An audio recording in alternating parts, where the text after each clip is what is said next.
तो नमस्कार दोस्तों, आज की इस वीडियो में हम आपको बताएंगे कि एआई की मदद से किस तरीके से आप गाड़ी चलाना सीख सकते हो। आपने कार चलाने के लिए बहुत सारी यूट्यूब वीडियो तो देखी होगी, पर आपको उन वीडियोस में समझ में नहीं आता होगा, क्योंकि सभी वीडियोस में अलग अलग तरीके की इन्फॉर्मेशन दी जाती है। किसी में बताया जाता है आपको क्लच को जल्दी छोड़ देना है, किसी में बताया जाता है क्लच को होल्ड करो, या फिर किसी में बताया जाता है आपको कि क्लच को बिल्कुल धीरे धीरे छोड़ो। तो आपको दिक्कत होती होगी, तो एआई की मदद से आप पूरा सही से आंसर पा सकते हो। जब आप एआई से पूछोगे तो वो बिल्कुल सही आंसर आपको देगा। तो वीडियो को शुरू करते हैं। और वीडियो शुरू करने से पहले अगर चैनल सब्सक्राइब नहीं किया तो नीचे सब्सक्राइब कीजिए और वीडियो को लाइक तो कर ही दीजिए। तो हम वीडियो को शुरू करते हैं। तो सबसे पहले आपको अपना क्रोम ब्राउजर ओपन करना है। क्रोम ब्राउजर ओपन करने के बाद आपको यहाँ सर्च करना है Gemini AI. Gemini AI search करना है और उसके बाद जो ये your AI assistant from Google, इस पर आपको क्लिक कर देना है। इस पर आपको क्लिक करने के बाद ये ट्राई जेमिनी पर आपको क्लिक करना है और ट्राई जेमिनी पर क्लिक करने के बाद आपको यहाँ क्लिक करना है, ये 3 लाइन जो दिखती है। फिर आपको जेमिनी से चैट करनी है। तो मैं चैट करना स्टार्ट करता हूँ। जी बिल्कुल, मैं तैयार हूँ। बताइए, आज आप किस बारे में बात करना चाहते हैं? तो क्या आप मुझे फर्स्ट गियर में गाड़ी उठाने के बारे में बता सकते हो? मैं इसके लिए जानकारी ढूंढ रहा हूँ। क्लच पेडल दबाकर गियर को फर्स्ट गियर में डालिए। धीरे धीरे क्लच पेडल को छोड़िए जब तक आपको बाइट पॉइंट यानी इंजन की आवाज थोड़ी बदल जाए और गाड़ी चलने लगे। उसी समय एक्सीलरेटर पर हल्का दबाव डालिए और क्लच को पूरा छोड़ दीजिए। क्या आप ड्राइविंग की किसी और पहलू के बारे में जानना चाहते हैं? अगर हमें सेकंड गियर में गाड़ी को रोकना हो तुरंत, तो क्या करें? सबसे पहले ब्रेक पेडल को धीरे धीरे दबाएं और उसी समय क्लच पेडल को पूरा नीचे तक दबा दें। इससे गियर डिसएंगेज हो जाएगा और गाड़ी रुकेगी नहीं। फिर गाड़ी को न्यूट्रल में डालकर हैंड ब्रेक लगा दें। क्या आप आगे किसी और सिचुएशन के बारे में जानना चाहते हैं? अगर कोई अचानक से सामने आ जाए तब क्या करना चाहिए? बिना घबराए तुरंत और मजबूती से ब्रेक पेडल को दबाएं। साथ ही क्लच पेडल को भी पूरा नीचे दबा दें ताकि इंजन बंद ना हो और आप गाड़ी पर पूरा कंट्रोल रख सकें। और अगर 5th गियर से 4th गियर में शिफ्ट करना हो तब कैसे शिफ्ट करें?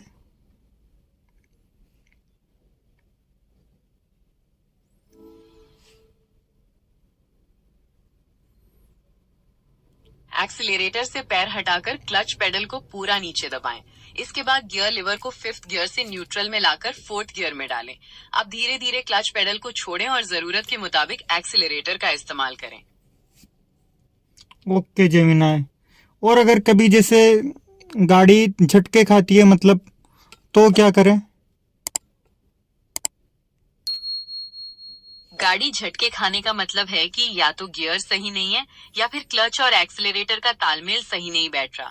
अगर ऐसा हो तो तुरंत एक लोअर गियर में शिफ्ट करें और क्लच को सावधानी से छोड़ें। अगर समस्या बनी रहे तो किसी मैकेनिक से गाड़ी के इंजन या फ्यूल सिस्टम की जांच करवाएं। अच्छा, और जैसे मान लीजिए अगर मेरी गाड़ी के क्लच में छोड़ता हूँ, है ना, तो नहीं उठ पाती है, तो फिर क्या करना चाहिए? यदि क्लच छोड़ने पर गाड़ी आगे नहीं बढ़ रही है तो शायद आपने क्लच को टू क्विकली छोड़ दिया है, जिससे गाड़ी स्टॉल हो सकती है। ऐसी स्थिति में क्लच पेडल को वापस पूरा दबाएं, गाड़ी को स्टार्ट करें और फिर धीरे से क्लच पेडल को बाइट पॉइंट तक लाते हुए हल्का एक्सीलरेटर दें। क्या आप इस दौरान कोई स्पेसिफिक साउंड नोटिस करते हैं?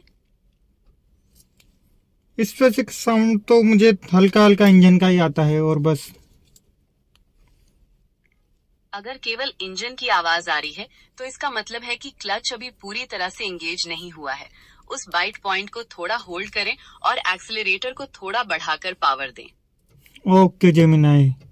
और जैसे मैं बताऊं आपको, कभी अगर मुझे जैसे पहाड़ी इलाकों में गाड़ी चलानी है तो क्या करूं? पहाड़ी इलाकों में गाड़ी चलाने के लिए हमेशा लोअर गियर यानी फर्स्ट या सेकंड गियर का इस्तेमाल करें ताकि गाड़ी को चढ़ाई पर ज्यादा पावर मिले। उतरते वक्त भी लोअर गियर में रहें ताकि इंजन ब्रेकिंग से आपको स्पीड कंट्रोल करने में मदद मिले और ब्रेक पर दबाव ना पड़े। चढ़ाई शुरू करते वक्त हैंड ब्रेक का इस्तेमाल करें ताकि गाड़ी पीछे ना लुढ़के। अच्छा, और जैसे कहीं ट्रैफिक वाले इलाके में मुझे गाड़ी चलानी हो तब? ट्रैफिक में ज्यादातर फर्स्ट और सेकंड गियर का इस्तेमाल करें और क्लच पेडल पर कंट्रोल रखें। बार बार रुकने के लिए क्लच और ब्रेक का स्मूथली इस्तेमाल करें और आगे वाली गाड़ी से सेफ डिस्टेंस बनाकर रखें। क्या आप किसी स्पेसिफिक ट्रैफिक सिचुएशन के बारे में पूछ रहे हैं? नहीं, और नाइट में गाड़ी चलाने के रूल बताओ थोड़ा। रात में गाड़ी चलाते समय हेडलाइट्स का सही इस्तेमाल करें। खासकर आने जाने वाली गाड़ियों को डैजल ना करने के लिए लो बीम का प्रयोग करें। अपनी स्पीड को विजिबिलिटी के हिसाब से कम रखें और दूसरों से दूरी बनाकर चलें। थकान होने पर ब्रेक लें और अपनी अलर्टनेस बनाए रखें। तो हमने एआई से बहुत सी चीजें पूछी, पर एआई ने जो जो नॉर्मल क्वेश्चन होते हैं कभी कभी तो उनका सही जवाब दिया, और कभी जैसे आपने पहाड़ी इलाकों के बारे में पूछा तो एआई ने कुछ थोड़ा सही से जवाब नहीं दिया। तो आप अपने हिसाब से पता कर सकते हो। आपको कुछ अगर दिक्कत आ रही हो तो आप एआई पर सर्च करके पूछ सकते हो, और आपको अगर वो सही लगता है तो आप उस तरीके से गाड़ी चलाइए। अगर आपको कुछ दिक्कत आती है तो आप किसी एक्सपर्ट की सलाह ले सकते हो। आप पूरी तरीके से एआई पर डिपेंड भी नहीं हो सकते हो, क्योंकि अगर आप एआई पर डिपेंड होते हो तो आपको दिक्कत आ सकती है। तो मैं आपको थोड़ा गाइड कर देता हूँ मेरे हिसाब से। मेरी गाड़ी भी पार्किंग में खड़ी है, तो मैं आपको पूरा निकाल कर दिखाता हूँ किस तरीके से गाड़ी चलती है। तो मैं गाड़ी स्टार्ट करता हूँ सबसे पहले तो, और आपको थोड़ा मैं गाइड कर देता हूँ। तो ये देखिए, सबसे पहले आपको क्या करना है, पूरा क्लच दबाना है। देन मैं आपको बताता जाऊँगा, जो भी मैं करूँगा आप आवाज़ भी सुन पाओगे थोड़ी। और फिर आपको क्या है, गाड़ी को फुल क्लच दबा के स्टार्ट कर देना है। हैंड ब्रेक मैंने लगा दिया, हैंड ब्रेक। अब आपको हैंड ब्रेक कब निकालने में बताऊंगा। तो आपको ये की को मैंने घुमाया और मेरी गाड़ी पार्किंग में खड़ी है, ठीक है। तो ये आपको क्या करना है, सबसे पहले हैंड ब्रेक हटाना है और ब्रेक पर अपना पाँव रखे रखना है, और फिर आपकी पार्किंग में से निकालने के रिवर्स गियर मैंने लगाया, और धीरे धीरे आपको क्या करना है, ब्रेक से पाँव उठाना है। गाड़ी अगर खड़ी है तो आपको फिर हल्का एक्सीलेटर देकर क्लच छोड़ना है। और पीछे भी आपको देखना है, पीछे कोई गाड़ी नहीं आ रही, तो मैंने ये हल्का से पीछे ये ले लिया है। पीछे देखते हुए मैंने दोनों साइडों का जजमेंट लेते हुए मैंने गाड़ी अपनी घुमा ली है, और मेरे पीछे भी कोई नहीं है। तो इस तरीके से आपको हल्की स्पीड देनी है और फिर क्लच को बाइटिंग पॉइंट पे लाके होल्ड करना है। अब मैंने ब्रेक लगा दिया है। अब ये फर्स्ट गियर मैंने लगाया,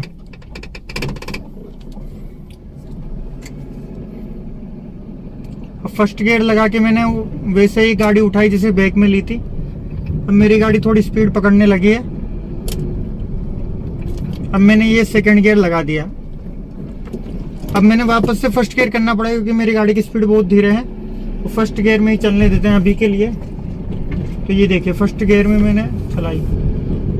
अब अगर आपकी स्पीड थोड़ा बढ़ने लगे और आपको लगता है कि आगे स्पीड कम होगी, तो आप अपना फर्स्ट गियर ही रख सकते हो। अभी देखिए, ब्रेकर पे मेरी स्पीड वापस से कम हुई, तो मैंने फर्स्ट गियर ही रख रखा है। ये देखिए, फर्स्ट गियर पे मेरी गाड़ी आराम से चल रही है।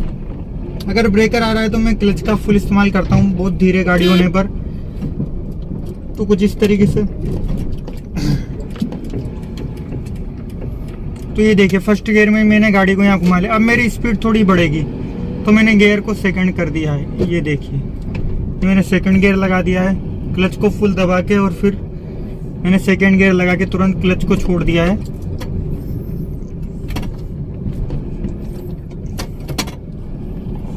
अब मैं थर्ड गियर लगाकर भी आपको बताऊंगा थर्ड गियर किस तरीके से। तो ये मैंने इस गाड़ी को ओवरटेक किया, इधर थोड़ा स्पीड धीरे की तो क्लच मैंने दबा दिया। अब यहाँ पर सामने फिर ब्रेकर आ गया है, तो मैं सेकंड पर ही रहने दूंगा और हल्की में ब्रेकिंग करूंगा बिना क्लच दबाए, तो मेरी गाड़ी निकल जाएगी आराम से। ये मैंने फिर से वापस से थोड़ी रेस दी है। ये देखो, फिर से मैंने हल्की सी ब्रेकिंग करी और सेकंड गियर पर बिना किसी रुकावट के मेरी गाड़ी निकल चुकी है।